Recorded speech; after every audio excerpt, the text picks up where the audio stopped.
You are doing everything right, aren't you? You show up to the gym 5 days a week, you sweat through those high-intensity interval classes, you run miles on the treadmill, and you finish every session with a brutal ab circuit. You are disciplined, you are exhausted, and you are working harder than you ever did in your 20s. But here is what is driving you crazy. That stubborn belly fat keeps growing despite following all the fitness rules. Here is the truth nobody is telling you. 5 exercises you are doing right now, movements you perform because they are supposed to be healthy, are secretly triggering hormonal chaos in your menopausal body. These aren't lazy habits or lack of effort. These are the exact exercises trainers recommend. The ones with health halos, so bright they are blinding you to what is really happening inside your changing body. Today, I am exposing these 5 fitness saboteurs and giving you the simple swaps that force your body to stop storing fat and start burning it, working with your hormones instead of against them. In your 20s, high-intensity stress signaled your body to burn fat. But today, in your menopausal body, that same intensity is triggering a massive survival response. You are triggering the invisible enemy, cortisol. When you push your body past its new delicate tipping point, your adrenal glands perceive the workout not as a healthy challenge, but as a life-threatening predator. Your body dumps cortisol into your bloodstream, and because your estrogen is low, there is nothing to buffer it. This excess cortisol screams at your liver to release glucose for energy, and when you don't use it all, it stores that energy as visceral fat, the lethal fat that wraps around your organs and pushes your belly outward. You are not burning fat, you are frightening your body into hoarding it. Today, we are stopping the madness. We are counting down the 5 healthy exercises that are secretly spiking your stress hormones and aging your metabolism. We are going from number 5 down to number 1, and I warn you now, number 1 is the mistake almost every dedicated woman makes that halts fat loss completely. Quick check-in before we start. Comment below with where you are watching from and which phase you are in, perimenopause or postmenopause. We personally review the comments to offer clinically relevant insights rooted in current studies rather than just generic advice. Your engagement helps us reach more women looking for trusted health info, so don't forget to like and subscribe.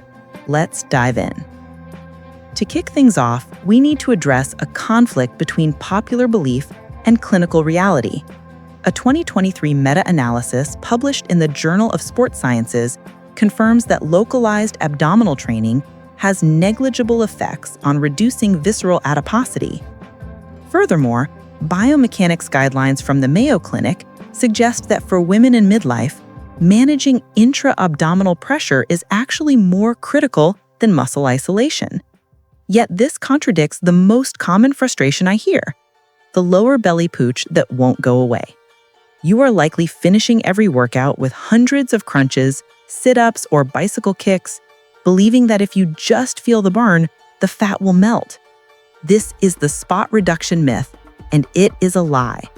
But the problem goes deeper than just wasting time. By obsessively flexing your spine, you are physically forcing your belly to protrude. Here is the mechanism you need to understand. When you perform a traditional crunch or sit-up, you create massive intra-abdominal pressure. If you've had children, or if your pelvic floor is weakening due to menopause, your deep abdominal muscles cannot contain this pressure. Instead of pulling your stomach in, the pressure follows the path of least resistance, pushing your belly out. You are training your abdominal wall to bulge forward. You are literally building the mom pooch you are trying to destroy. The cortisol connection here is twofold. First, there's the psychological stress of high effort yielding zero results. But physically, excessive spinal flexion strains the lumbar discs. This lower back pain triggers a systemic inflammatory response. Your body floods the area with cortisol to manage the inflammation. And as we know, cortisol directs fat storage to the abdomen to protect those vital organs. You are caught in a cycle of pain and belly fat. Stop doing sit-ups immediately. The swap is simple but powerful. Switch to anti-rotation movements. The best example is the Palloff press or the dead bug. These exercises force your core to stabilize your spine against gravity or resistance without bending it. You are training your deep transverse abdominals to act like a corset, pulling your waist in tight. Research confirms this. Stabilization exercises activate 30% more muscle fibers than flexion exercises without the spinal stress. Here's exactly how to do the Palloff press. Stand sideways to a cable machine or use a resistance band anchored at chest height. Hold the handle with both hands close to your chest. Brace your core as if someone is about to punch you. Now press your hands straight out in front of you. The band will try to twist your body toward the anchor point. Do not let it. Hold that extension for 3 seconds, fighting the rotation, then bring it back in. Do 10 reps per side. You will feel a burn in your deep abs that crunches can never achieve. You get a flatter stomach and a safer back. Fixing your abs is step 1, but it won't matter if you're destroying your metabolism with the next mistake. Now we move to number 4, which is the one exercise you probably think is the gold standard for weight loss, but is actually stripping away your muscle and tanking your metabolism. It is the cardio trap, specifically chronic steady-state running or the 45-minute slog on the elliptical. Mayo Clinic endocrinologists note that excess cortisol can induce visceral adiposity, belly fat. When cortisol remains high due to physical stress without adequate recovery, the body stores fat centrally as a survival mechanism. You have been told that to burn fat, you need to stay in the fat-burning zone for nearly an hour. So you get on the treadmill, set the pace to a jog, and you stay there until the timer hits 45 minutes.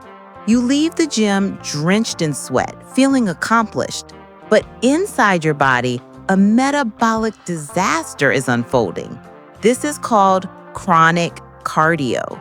Sustained moderate intensity endurance exercise keeps your cortisol levels elevated for the entire duration of the workout and for hours afterward. In your 20s, you could handle this, but in menopause, your body is already fighting to hold on to muscle mass. When you keep cortisol high for long periods without a recovery break, your body enters a catabolic state. This means it starts breaking down muscle tissue to convert it into glucose for fuel. You are literally running your muscle away. Since muscle is the primary driver of your metabolic rate, you are teaching your body to burn fewer calories at rest. You are becoming skinny fat, soft, weak, and with a metabolism that has slowed to a crawl.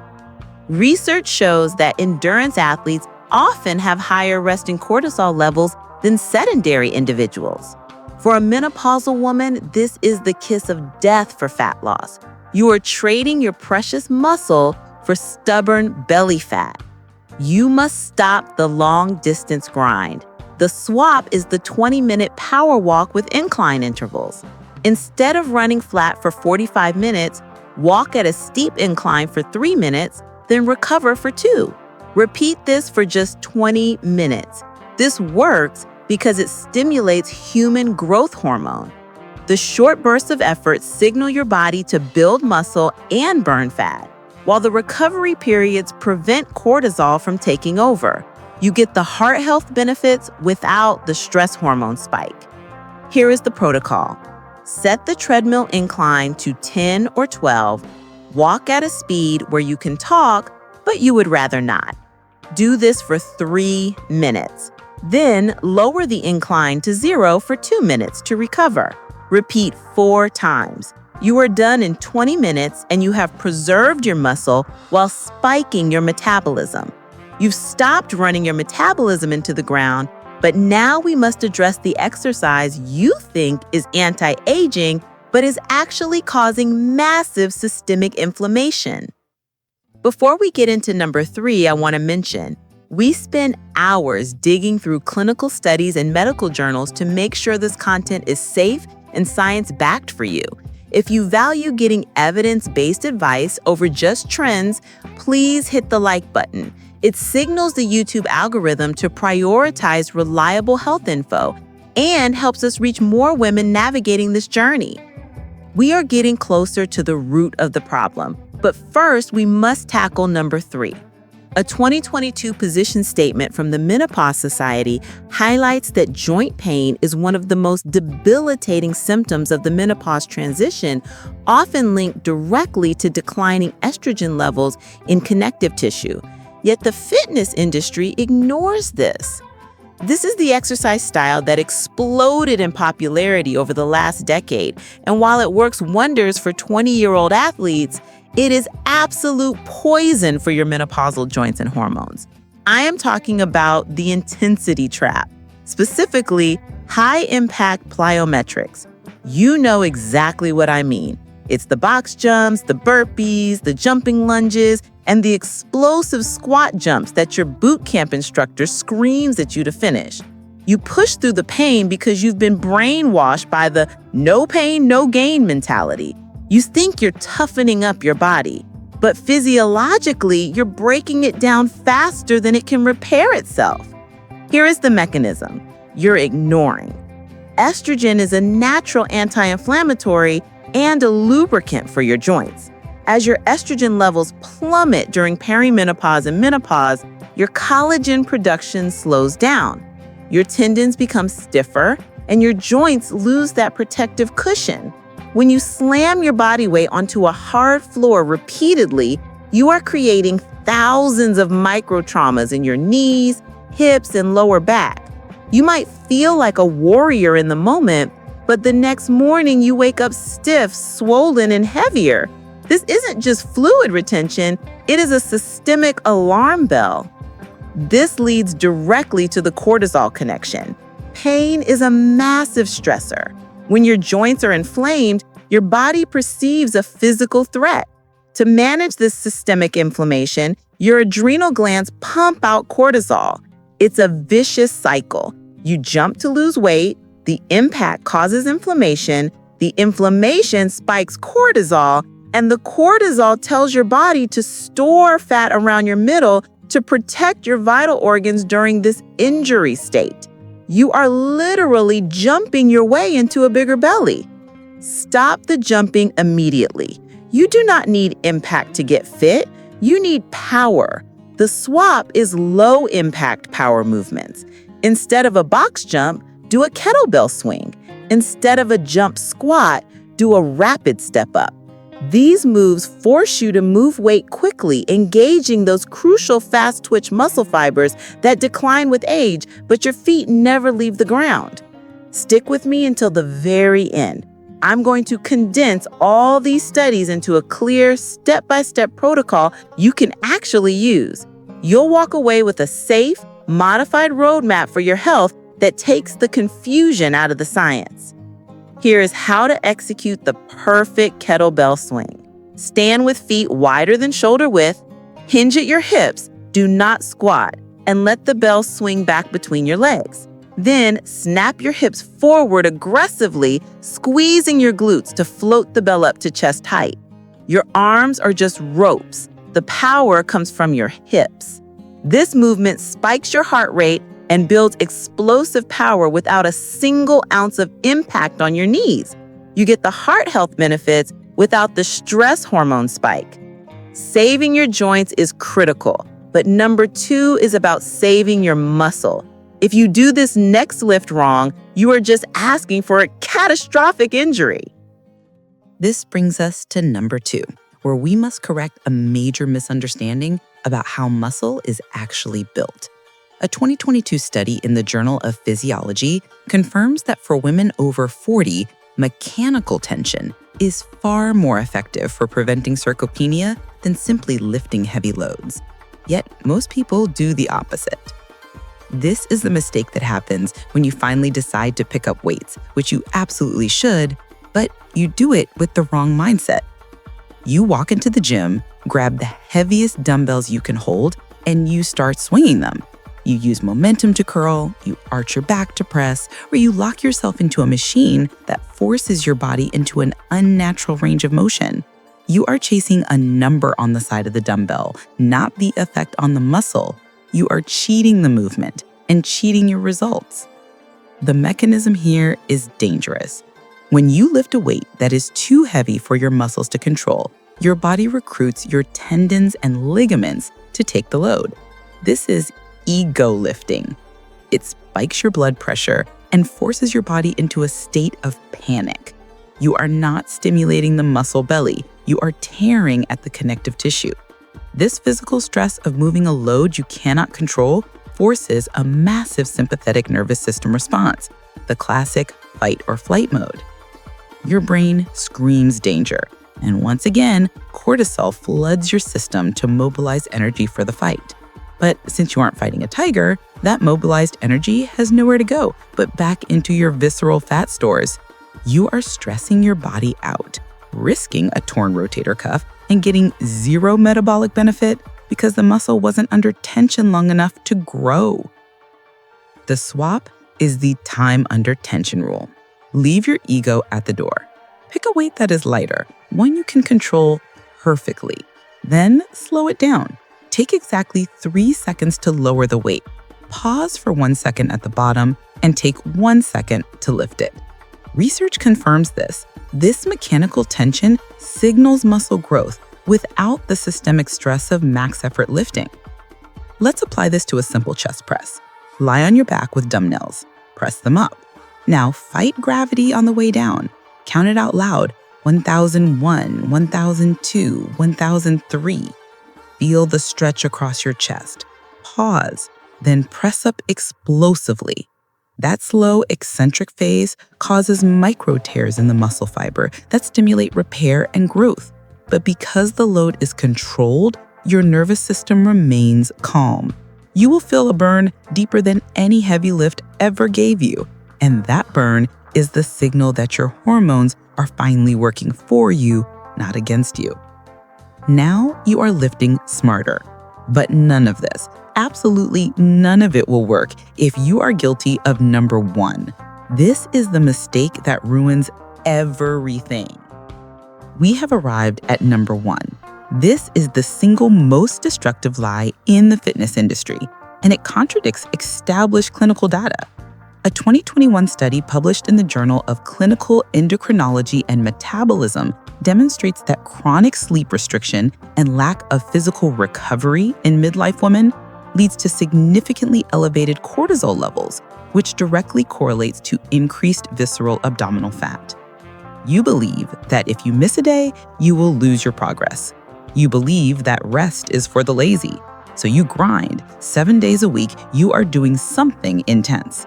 This is the recovery trap, and it is the reason you are exhausted, foggy, and holding on to belly fat. Here is the counterintuitive truth that will change your life. You do not burn fat while you exercise. You burn fat while you recover. Exercise is the stimulus. Recovery is the growth. But here's the catch. During menopause, your recovery needs double. When you hammer your body every single day without a break, you keep your cortisol levels chronically elevated. You never allow them to drop back to the baseline required for fat burning. You are essentially keeping your body in a permanent state of emergency. This leads to what we call adrenal fatigue. You wake up tired even after 8 hours of sleep. You have brain fog, and that visceral fat, it locks onto your midsection like armor.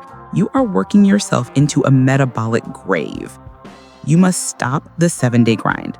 The swap is the active recovery protocol. You must take 2 full rest days a week, where the only movement is gentle walking or stretching. No lifting, no cardio, no sweating. This works because it resets your hormonal baseline. This is when the magic happens.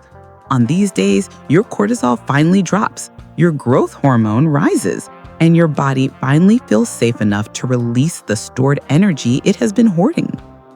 Research indicates that women who prioritize recovery actually increase their lean muscle mass faster than those who train daily because their inflammatory markers are lower.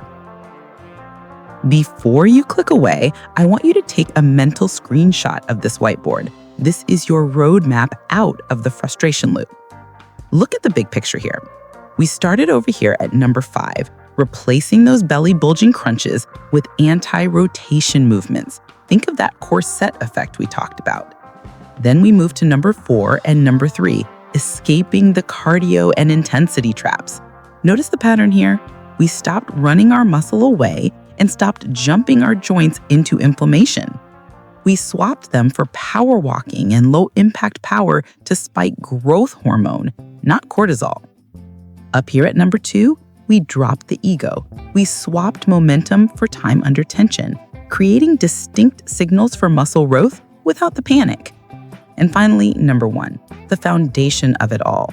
We moved from the 7-day grind to the active recovery protocol. If you look at the center of this board, you see the hormonal chaos cloud. Every old rule on the left feeds that cloud, but every green swap on the right leads you away from it. Read that key takeaway box at the bottom with me. Work with your changing hormones, not against them. That is the secret. Now you have the strategy. But remember, you can't out-train a bad diet. To fix the nutrition side of this equation, click this video right here. And your feedback is what drives this channel. The easiest way to give it is with a simple like and a comment. It's my #1 source of motivation, so I appreciate every single one. Thanks for watching.